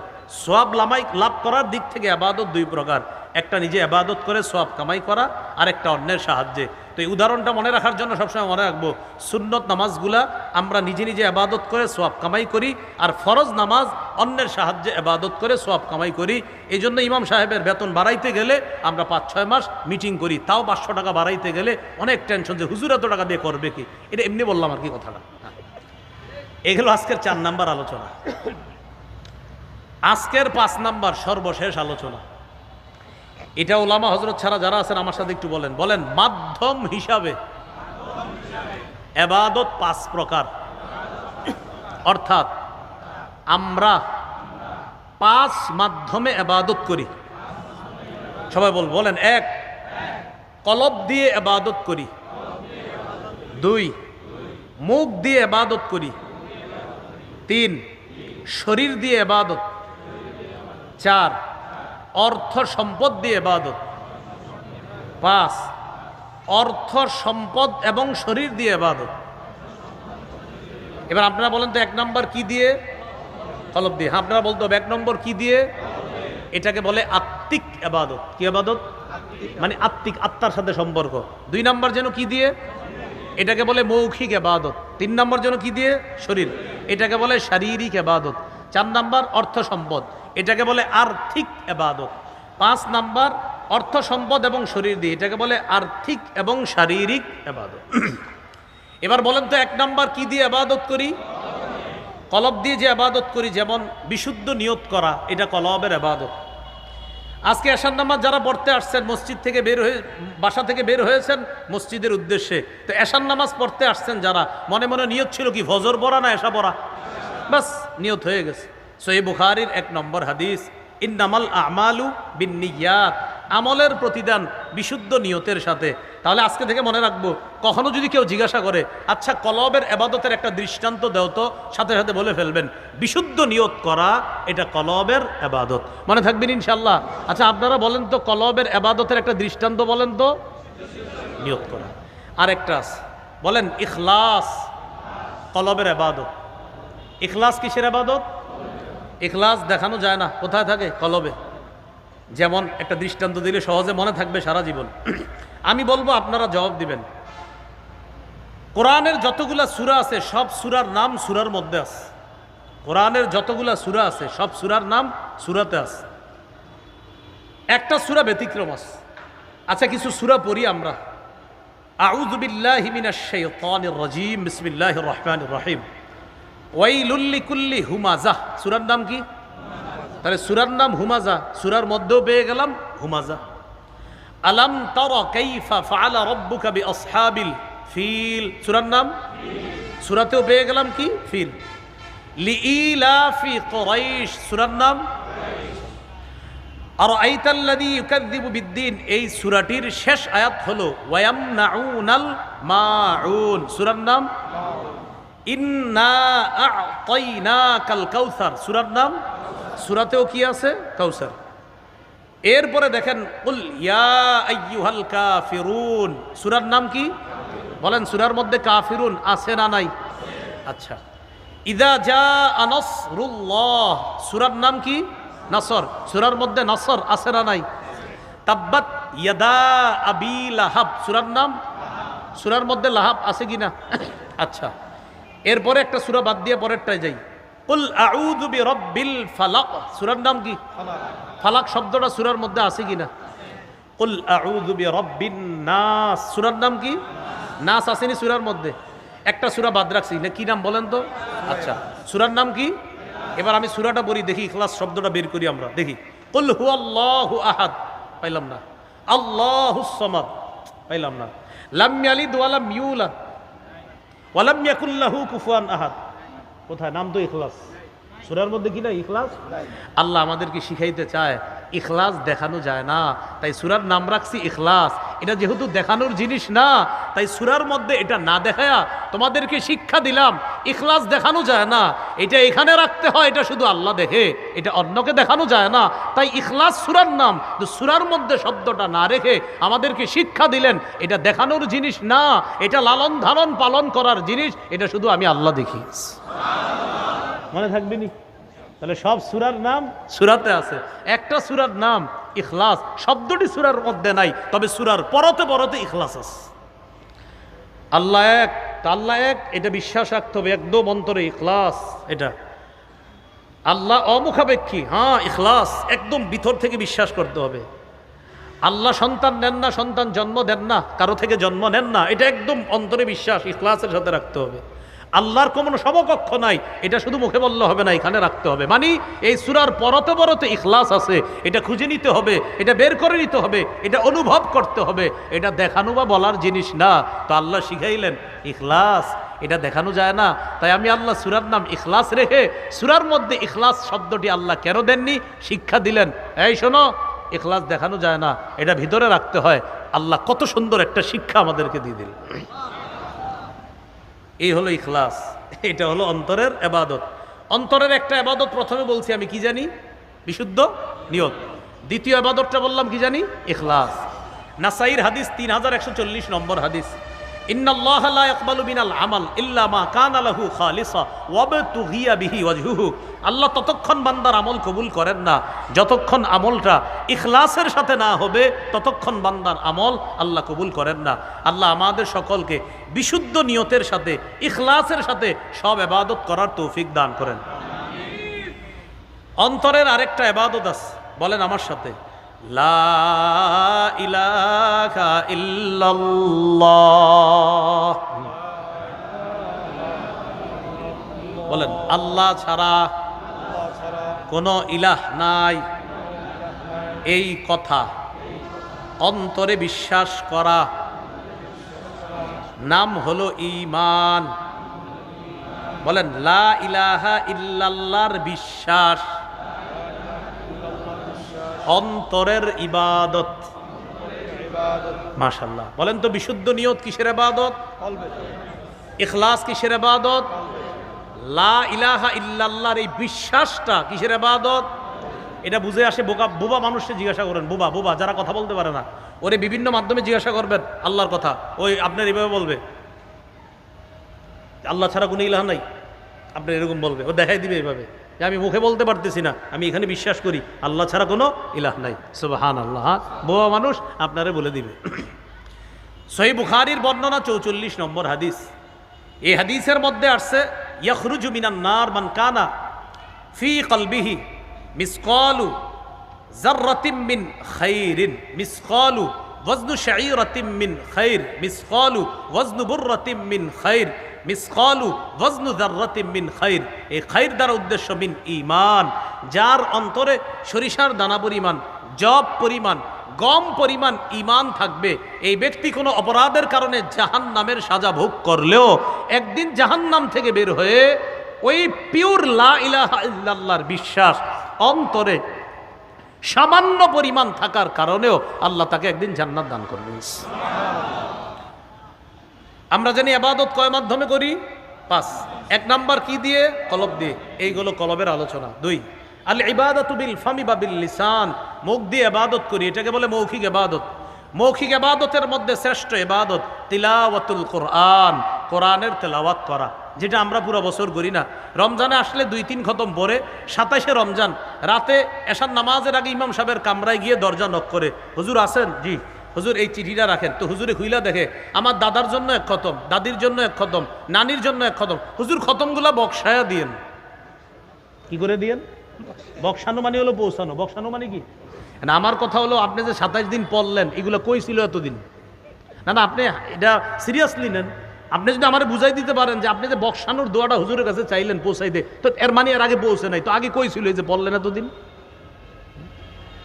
যদি আমাকে বুঝাই দিতে পারেন তো আমি বলবো হ্যাঁ, এটা আমিও লিখবো, হুজুর আমি এরকম 1 খতম কোরআন পড়ছি, এটা একটু বক্সায় দিন। আরে ভাই, আপনি যখন যেই নিয়তে পড়তেছেন আল্লাহ তো সেই নিয়ত তখনই পুরা করতেছে। আপনার দাদার জন্য পড়তেছেন, বা সাথে সাথে আপনি হরফে হরফে সওয়াব যাচ্ছে দাদার কাছে। তাহলে আইসা আবার বলা কি? বক্সানু। বক্সানু বলার অর্থ দাঁড়ায় এই 27 দিন হুজুর আমি যে পড়ছি এটা শুধু বাতাসে বাতাসে ঘুরতেছিল, আপনি বলার পরে যদি এটা যায়, না হয় যদি না যায়। এটা হলো প্রথম কথা। দ্বিতীয় কথা, এটা বলার পর বিবিরে বলে কোরআন রাইখা দাও গিলাফে উঠায়া, আগামী রমজানে আল্লাহ বাঁচায় রাখলে আবার দিবা, এটা রাইখা দে। 27শে রমজানের পরের দিন আর কোরআন পড়ে না, কারণ আমাদের দেশের 27শে রমজান মানি তারাবিও শেষ, কোরআন তেলাওয়াতও শেষ, আল্লাহ বাঁচাইছে পরে রোজাগুলা রাখে, তো তারাবিও পড়ে না অসংখ্য মানুষ, কোরআন তেলাওয়াতও করে না, কারণ 27শে মানি শেষ সব। হুজুর 27 পর্যন্ত মুসল্লি যে পরিমাণ হয়, 28 কি সেটা হয়?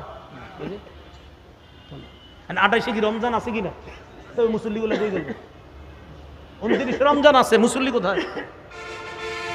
ভাই কষ্ট নিয়েন না, বুঝার চেষ্টা করেন। 27শে আপনি ছিলেন মসজিদে, 28শে আপনি কোথায়? 28শে তো রমজান আছে এখনো, আপনি কোথায়? 27শে আপনি রমজান তো এখনো রয়ে গেছে, আপনি কেন 28শে মসজিদে নাই? 27শে পুরা মসজিদ ভরা, 28শে দুই কাতার মুসল্লি কেন? কোরআন তেলাওয়াত করতে হবে, প্রতিনিয়ত কোরআন তেলাওয়াত করা। 3টা ইবাদত প্রতিনিয়ত করবেন, আমি সহ সবাই মৃত্যু পর্যন্ত 3টা ইবাদত করা। 1 নাম্বার প্রতিদিন কিছু কোরআন তেলাওয়াত, 2 নাম্বার 5 ওয়াক্ত নামাজ, 3 নাম্বার সাধ্য অনুযায়ী দান সদকা। আমি আবার বলছি, মৃত্যু পর্যন্ত 3টা আমল একদিনও ছাইরেন না। 1 নাম্বার 2, 4, 5, 10 লাইন হইল কোরআন তেলাওয়াত, 2 নাম্বার 5 ওয়াক্ত নামাজ, 3 নাম্বার 2 টাকাও যদি পারেন প্রতিদিন সদকা করবেন। সূরা ফাতিরের 30-31 নম্বর আয়াতে আল্লাহ বলেন, এটা আল্লাহর সাথে এমন এক ব্যবসা যে ব্যবসায় কোনো লস নাই, লাভ আর লাভ। ইন্নাল্লাযীনা ইয়াতলুনা কিতাবাল্লাহ ওয়া আকামুস সালাহ ওয়া আনফাকু মিম্মা রাযাকনাহুম সিররা ওয়া আলানিয়া ইয়ারজুনা তিজারাতান লান তাবুর। আল্লাহ বলেন, যারা নিয়মিত কোরআন তেলাওয়াত করবে, যারা নিয়মিত 5 ওয়াক্ত সালাত আদায় করবে, যারা আমার দেয়া রিজিক থেকে গোপনে প্রকাশ্যে দান করবে, তারা এমন ব্যবসার কামনা করে যে ব্যবসা লান তাবুর, কখনো ধ্বংস হবে না। এই ব্যবসা লাভজনক ব্যবসা, এটা লাভ আর লাভ। তাহলে বলেন তো নিয়মিত কয় আমল? কোরআন তেলাওয়াত, 5 ওয়াক্ত নামাজ আর সাধ্য অনুযায়ী দান সদকা। ভাই কোরআন তেলাওয়াত করেন, আপনাদের হাতে পায়ে ধরে বলি নিয়মিত কিছু কোরআন তেলাওয়াত করেন, আল্লাহ তৌফিক দান করেন। নাসাইর হাদিসে আসছে রাসূল সাল্লাল্লাহু আলাইহি সাল্লাম বলেন, ইকরাইল কোরআন ফি 40, ও উম্মত অন্তত 40 দিনে 1 খতম কোরআন পড়ো। কয় দিনে? সাহাবায়ে কেরাম 3 দিনে পড়তেন, 7 দিনে পড়তেন, কেউ 30 দিনে। 30 দিনে যদি 1 খতম পড়েন তাহলে প্রতিদিন 1 পারা, আর যদি 7 দিনে পড়েন 7 মঞ্জিলে পড়তে পারেন। প্রথম দিন পড়বেন সূরা মাইদা পর্যন্ত, দ্বিতীয় দিন সূরা ইউনুস পর্যন্ত, তৃতীয় দিন পড়বেন সূরা বনি ইসরাইল পর্যন্ত, এরপরে চতুর্থ দিন পড়বেন সূরা শুআরা পর্যন্ত, এরপরে পঞ্চম দিন পড়বেন সূরা ওয়াস-সাফফাত পর্যন্ত, ষষ্ঠ দিন সূরা কফ পর্যন্ত, সপ্তম দিন সূরা নাস পর্যন্ত। এ হলো 7 মঞ্জিলে 1 খতম। এটা মনে রাখার একটা সুন্দর সুরত আছে, ফামি বিশাউকিন, ফামি বিশাউকিন। এটা মনে রাখলে এটা সহজে মনে রাখবে। ফা মিম ইয়া বা শিন ওয়াও কফ, ফামি বিশাউকিন। ফা মানে সূরা ফাতিহা, এই সূরা ফাতিহা এটা ফা দ্বারা উদ্দেশ্য সূরা ফাতিহা, এরপরে মিম, ফামি, মিম দ্বারা সূরা মাইদা, এরপরে ইয়া দ্বারা সূরা ইউনুস, এরপরে বা দ্বারা সূরা বনি ইসরাইল, এরপরে শিন দ্বারা সূরা শুআরা, এরপরে ওয়াও দ্বারা ওয়াস-সাফফাত, এরপরে হলো আপনার কফ দ্বারা সূরা কফ, আর কফ থেকে তো শেষ পর্যন্ত সূরা নাস। এই 7 দিনে 1 খতম কোরআন পড়া, এটা 7 মঞ্জিল। যদি 3 পারা করে পড়েন তাহলে 10 দিনে 1 খতম, 1 পারা করে পড়লে 30 দিনে 1 খতম। আর নবীজি বলছেন, উম্মত এটা না পারলেও 40 দিনে 1 খতম কোরআন পড়ো। আল্লাহ আমাদেরকে প্রতিনিয়ত কোরআন তেলাওয়াতের গুরুত্ব খুব বেশি পরিমাণে দেওয়ার তৌফিক দান করেন। তাহলে মৌখিক ইবাদত কোরআন তেলাওয়াত করা, তিলাওয়াতুল কোরআন, কোরআন তেলাওয়াত। রাসূলুল্লাহ সাল্লাল্লাহু আলাইহি সাল্লাম বলেন, ইন্না লিল্লাহি আহলিনা মিনান নাস, আল্লাহর কিছু পরিবারের লোক আছে, মানুষের মধ্যে কিছু মানুষ আছে যারা আল্লাহর পরিবারভুক্ত। সাহাবীরা বললেন, হুজুর আল্লাহর আবার পরিবার আছে নাকি? নবীজি বললেন, আহলুল কোরআন হুম আহলুল্লাহি ওয়া খাসাতুহু, যারা নিয়মিত কোরআন পড়ে, কোরআন পড়ায়, তারা আল্লাহর পরিবারভুক্ত এবং আল্লাহর বিশেষ শ্রেণীর অন্তর্ভুক্ত হয়ে যায়। তাহলে হাফেজ সাহেব যারা পড়ায় তাদের কি পরিমাণ মর্যাদা! সুবহানাল্লাহ। আল্লাহ আমাদেরকে এই সৌভাগ্যবান হওয়ার তৌফিক দান করেন। তাহলে মৌখিক ইবাদত তিলাওয়াতুল কোরআন। মৌখিক আরেকটা ইবাদত জিক্রুল্লাহ, আল্লাহর জিকির করা। সুবহানাল্লাহ, আলহামদুলিল্লাহ, লা ইলাহা ইল্লাল্লাহ, আল্লাহু আকবার। এই চারটি বাক্য আল্লাহর কাছে সবচেয়ে পছন্দনীয়। এই চারটির মধ্যে সবচেয়ে শ্রেষ্ঠ বাক্য হলো আফজালুয যিকরি লা ইলাহা ইল্লাল্লাহ। আল্লাহর কাছে সবচেয়ে ফজিলতপূর্ণ জিকির হলো লা ইলাহা ইল্লাল্লাহ। এই জিকিরটা করা। তিরমিজির হাদিস 3592 নম্বর হাদিস। রাসূলুল্লাহ সাল্লাল্লাহু আলাইহি সাল্লাম বলেন, মা ক্বালা আবদুন ক্বাত্তু লা ইলাহা ইল্লাল্লাহ খালিসাম মিন কলবি, কোন ব্যক্তি যদি একবার লা ইলাহা ইল্লাল্লাহ ইখলাসের সাথে পড়ে, ইল্লা ফুতিহাত লাহু আবওয়াবুস সামাই হাত্তা তুফজিয়া ইলাল আরশ, আসমানের সবগুলো দরজা খুলে দেওয়া হয়, তার লা ইলাহা ইল্লাল্লাহ যেন আরশ পর্যন্ত পৌঁছে যায়। তাহলে চারটি বাক্য সবচেয়ে পছন্দের, সুবহানাল্লাহ, আলহামদুলিল্লাহ, লা ইলাহা ইল্লাল্লাহ, আল্লাহু আকবার।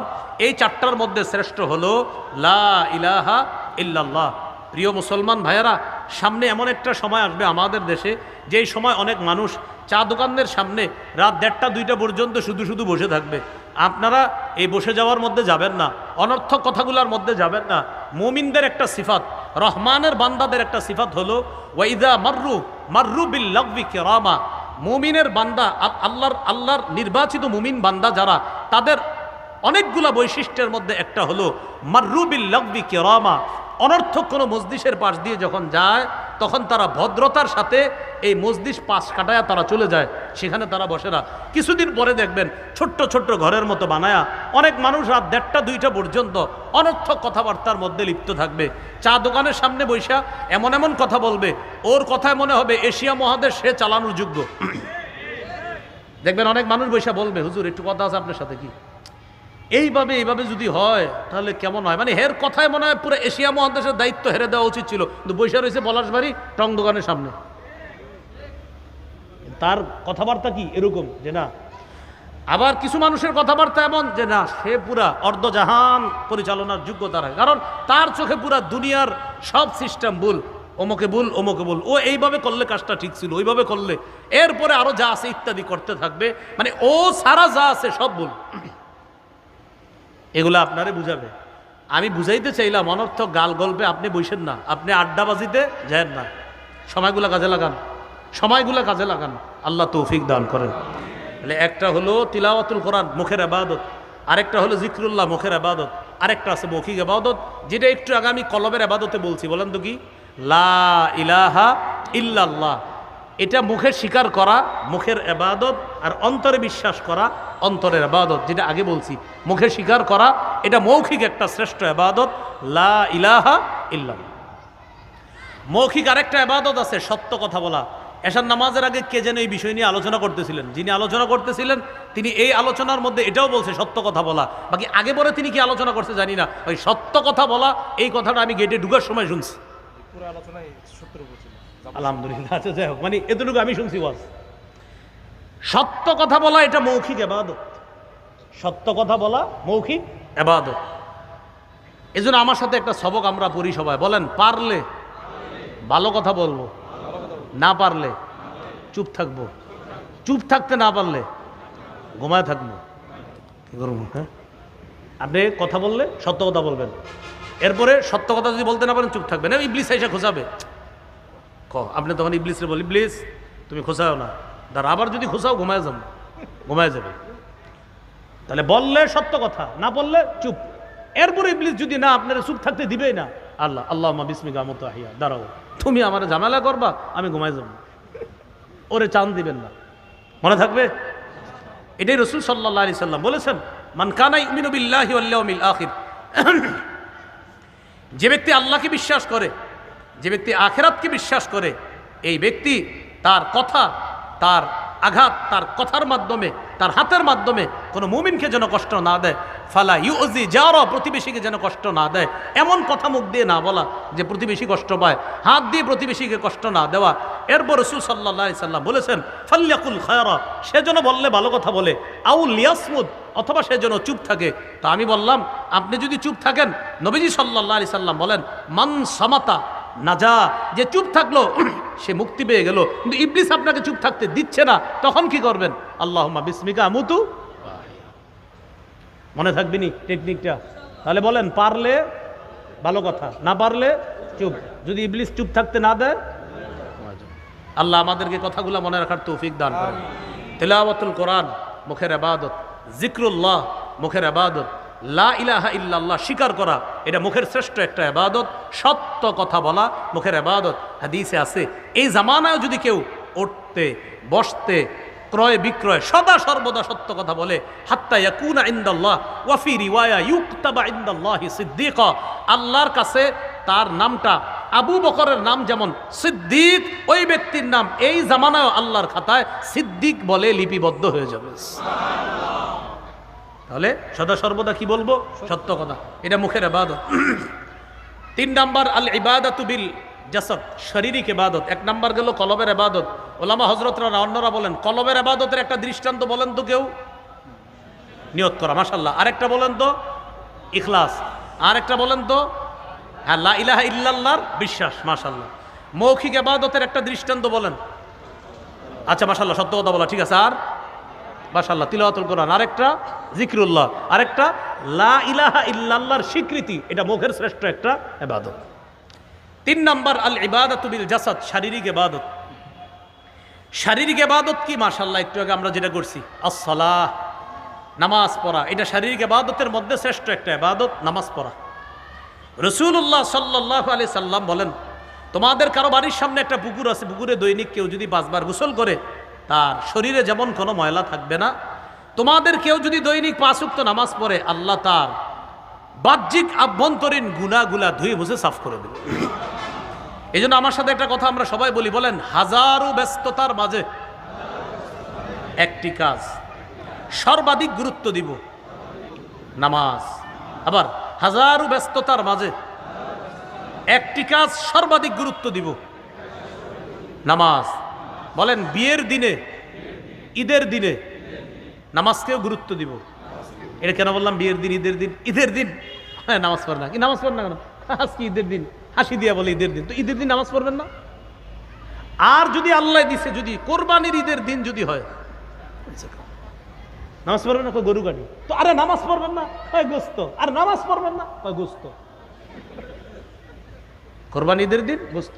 আপনাদের মনে থাকার কথা, 7 বা 8 বছর, 8 বছর না, 9-10 বছর আগে কোরবানির ঈদের দিন জুমার দিন হয়েছে, মানে জুমার দিন কোরবানি ঈদের দিন। সেদিন আপনারা যারা যারা জুমা পড়াইছেন, আপনারাই বলতে পারবেন, ঢাকা শহরের বড় বড় মসজিদে 1-2 কাতার, 1.5 কাতার, 2.5 কাতার মুসল্লি। কেন? সবাই হজে গেছে নাকি কোরবানি ঈদের দিন। আপনি চিন্তা করতে পারেন, মুসলমানের দেশ এটা, রবের এক ইবাদত পালন করতে গিয়ে আরেক ইবাদত ছেড়ে দিল, ফরজ ইবাদত ছেড়ে দিল। এইটা আপনাদের কে শিখাইলো? ইবাদত। কোরবানি ইবাদত কার জন্য করছি? তো আপনি নামাজ ছাড়লেন কেন? এটা গেল ঈদের দিনের কথা। আর বিয়ের দিন বরযাত্রী কন্যারই উঠায় নেয়, নামাজের সময় হয়, নামাজ পড়বেন কি? ঘটনা কি? নামাজ পড়বেন না? হ্যাঁ, নতুন বউ তো, নতুন বউ কি হয়েছে? নামাজ পড়বেন না? মেকআপ নষ্ট হয়ে যাবে, নামাজ পড়ে না। আমি মুসলিম দেশের কথা বলছি, অন্য দেশের না। মেকআপ নষ্ট হয়ে যাবে, নামাজ পড়ে না কেন? কোন ধরনের কথা? আর বউয়ের সাথে আরো অনেকে থাকে না, তারাও তো মেকআপ করে। এই মেকআপের কারণে যে আপনি সাজে বিভিন্ন জায়গায় গিয়ে, তো তাদের সাজ নষ্ট হবে, এই জন্য নামাজ, আজকে নামাজ নেই। নাউজুবিল্লাহ, ইন্না লিল্লাহি ওয়া ইন্না ইলাইহি রাজিউন। এটা কেমন কথা হলো? এটা আপনার নামাজ নষ্ট করতেছি কেন? সৌন্দর্যতা নষ্ট হয়ে যাবে। আপনি কার সাথে খেলা করতেছেন? আপনি কোন রবের, যে রবের নাম নিয়ে দুইটা নতুন জীবন শুরু হচ্ছে, সেই রবের সাথে আপনি নাফরমানি করছেন, আপনার সৌন্দর্যতা নষ্ট হয়ে যাবে। আপনি বিয়ের দিন নামাজ পড়বেন না, ঈদের দিন নামাজ পড়বেন না, এটা কোন ধরনের কথা? তাহলে ভাই কথাটা লিখে রাখবেন খাতায়, হাজারো ব্যস্ততার মাঝে একটা কাজ সর্বাধিক গুরুত্ব দেওয়া, কি?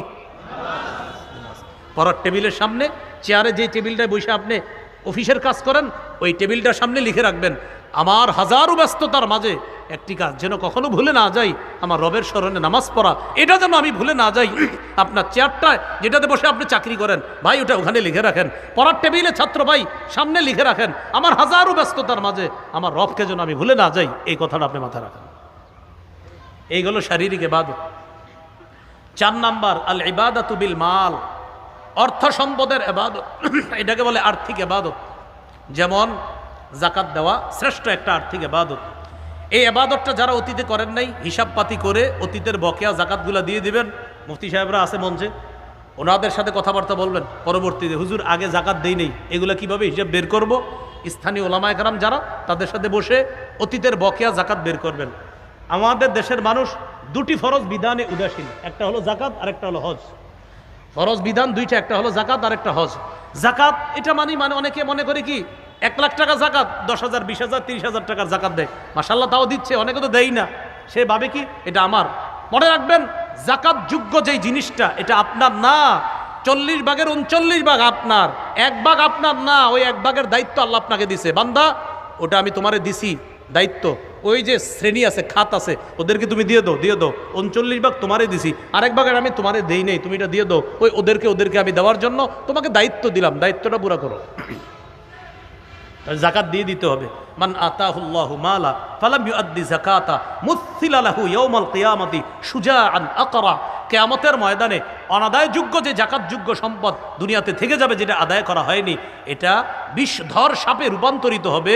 কিয়ামতের ময়দানে তার মুখের সামনে ফনা ধরে বলবে, আনা কানজুকা আনা মালুকা, আমি তোমার সেই সঞ্চিত সম্পদ, যেই সম্পদের যাকাত তুমি আদায় করো নাই। আল্লাহ আমাদেরকে হেফাজত করেন। 5 নাম্বার আল ইবাদাতু বিল মালি ওয়াল জাসাদ, অর্থ সম্পদ এবং শরীর দিয়ে ইবাদত। সেটা কি? হজ করা। হজ করতে শরীরও লাগে, টাকাও লাগে। হাদিসে কুদসির মধ্যে আসছে, ইন্না আবদান সাহহাহতু লাহু জিসমা ওয়া ওয়াসআতু আলাইহি ফিল মাঈশা তামজি আলাইহি খামসাতু আওয়াম লা ইয়াফিদু ইলাইয়া লা মাহরুম। আমি আমার এক বান্দাকে টাকা পয়সাও দিলাম, তার শরীরটাও ভালো রাখলাম, 5 বছর ওরে আমি ডাকলাম, আসো বান্দা আমার ঘরের কাছে আসো, হজ করতে আসো, ও আসে না। কয় বছর? 5 বছর। আমার বান্দার শরীরটা ভালো রাখছি, ওরে টাকাও দিছি, ওরে আমি ডাকতেছি বারবার, 5 বছর হয়ে গেছে, ও আমার কাছে আসে না। 1 বছর, 2 বছর, 3 বছর, এইভাবে 5 বছর হয়ে গেছে। আল্লাহ বলেন লা মাহরুম, ও হতবাগা, ও বঞ্চিত, ও পোড়া কপাল, হতবাগা। তাহলে যাদের উপর হজ ফরজ, হজটা করে ফেলেন। আল্লাহ আমাদেরকে কথাগুলো মনে রাখার তৌফিক দান করেন। ইবাদত সম্পর্কে 5টি কথা জানলাম। আবিধানিক পারিভাষিক অর্থ, বিনয়ী হওয়া, নত হওয়া, চূড়ান্ত বিনয়ের সাথে আল্লাহর আনুগত্য করা। আমার আপনার প্রকাশ্য কথা কাজ, গোপন কথা কাজ, এগুলো যদি আল্লাহ পছন্দ করে, এটা ইবাদত। কোরআনে ইবাদত মৌলিকভাবে 2 প্রকার, সাধারণ ইবাদত, বিশেষ ইবাদত। সাধারণ ইবাদতে সবাই শামিল, বিশেষ ইবাদতে শুধু মুমিনরা শামিল। 3 নাম্বার সওয়াব না, হাদিসে ইবাদতের দৃষ্টান্ত জানলাম। ফিতনার জামানায় ইবাদত করা নবীর কাছে হিজরত করার সমতুল্য। 4 নম্বরে আমরা জানলাম সওয়াব কামাই করার দিক থেকে ইবাদত 2 প্রকার। একটা নিজে ইবাদত করে সওয়াব কামাই করা, যেমন সুন্নত নামাজগুলা। আরেকটা হলো অন্যের সাহায্যে ইবাদত করে সওয়াব কামাই করা, যেমন ইমামের পিছনে জামাতের সাথে নামাজ পড়া। 5 নাম্বার, সেটা একটু বলেন, কয় মাধ্যমে জানি ইবাদত করি? 1 নাম্বার কি দিয়ে? কলব দিয়ে। 2 নাম্বার কি দিয়ে? 3 নাম্বার শরীর দিয়ে। 4 নাম্বার অর্থ সম্পদ। 5 নাম্বার অর্থ সম্পদ এবং শরীর দিয়ে। আল্লাহ আমাদেরকে কথাগুলো মনে রাখার তৌফিক দান করেন। কথা বলতে বলতে মাঝখানে কিছু গুরুত্বপূর্ণ কথাও বলেছি, এই কথাগুলো কিন্তু মনে রাখেন। মনে আছে ওই 4টা কথা বলছিলাম, সাক্ষ্য, সুপারিশ, প্রতিনিধি। সাক্ষ্য, সুপারিশ, প্রতিনিধি, আমানত। সাক্ষ্য, সুপারিশ, প্রতিনিধি, আমানত। এই 4 ব্যাপারে যদি একটু উল্টাপাল্টা হয়, তা আল্লাহর কাছে আমি ধরা খেতে হবে। আল্লাহ কথাগুলো মনে রাখার তৌফিক দান করেন। সুবহানাল্লাহি ওয়া বিহামদিহি, সুবহানাকাল্লাহুম্মা ওয়া বিহামদিক, আশহাদু আল্লা ইলাহা ইল্লা আনতা আস্তাগফিরুকা ওয়া আতুবু ইলাইক। মিম্বরে আমানত যাদের লাগবে